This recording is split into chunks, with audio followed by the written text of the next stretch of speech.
Hi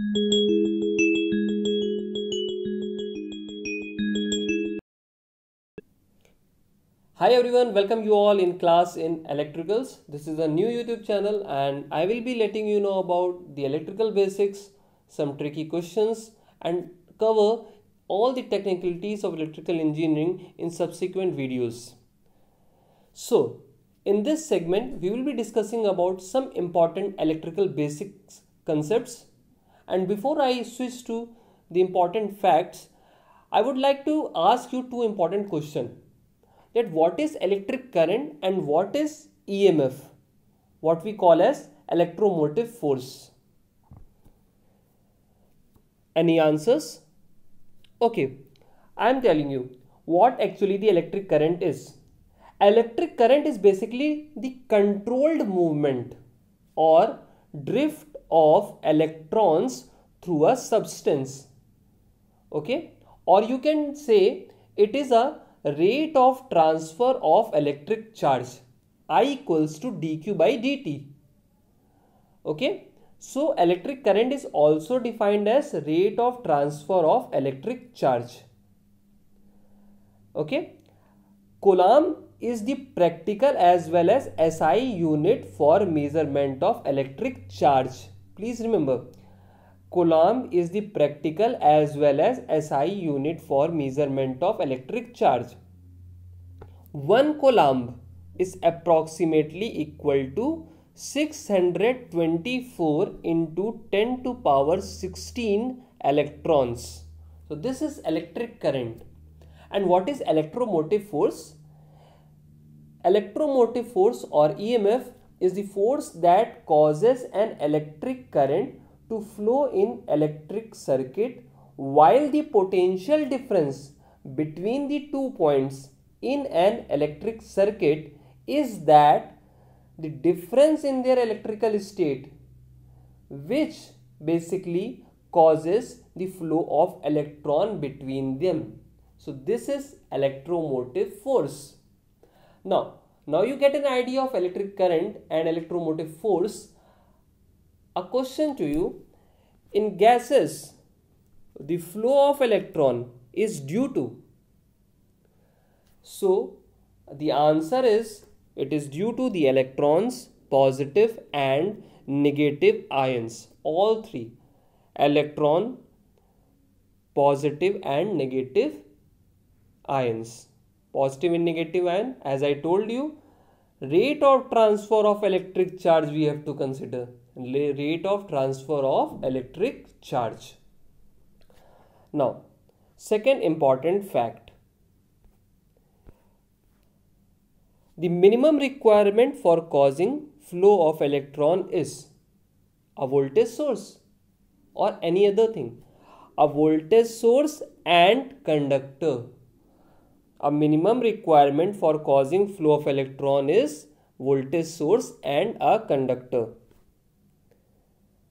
The draft velocity of electron is very small in comparison to speed of light.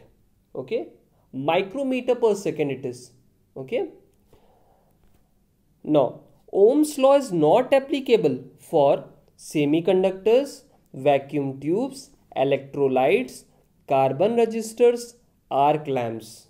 Okay, because V is directly proportional to I, that particular concept is not followed in the case of following examples, that is semiconductors, vacuum tubes, electrolytes, carbon resistors, arc lamps. Resistance of copper wire always increases if temperature is increased and number of free electrons becomes less. Always remember, resistance of copper wire always increases if temperature is increased and number of free electrons become less. Few more concepts. The hot resistance of the filament of a bulb is higher than the cold resistance. Why? So it is because of the temperature coefficient of the filament is positive. Okay. As you know, the temperature coefficient and resistance relation is R equals to R naught within bracket 1 plus alpha delta T. By that concept, we can say that the hot resistance of the filament of a bulb is higher.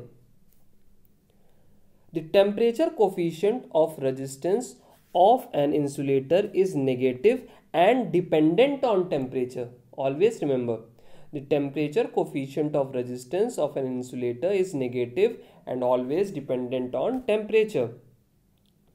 When an electric current flows through a conductor, its temperature rises.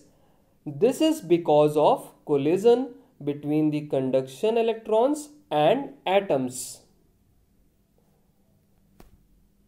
Constant voltage source is active and unilateral. Don't get it confused with bilateral. It is unilateral. Ideal voltage source has zero internal resistance.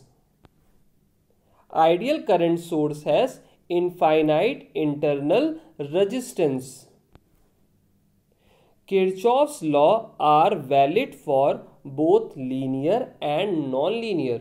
Always do remember, Kirchhoff laws are valid for both linear and non-linear.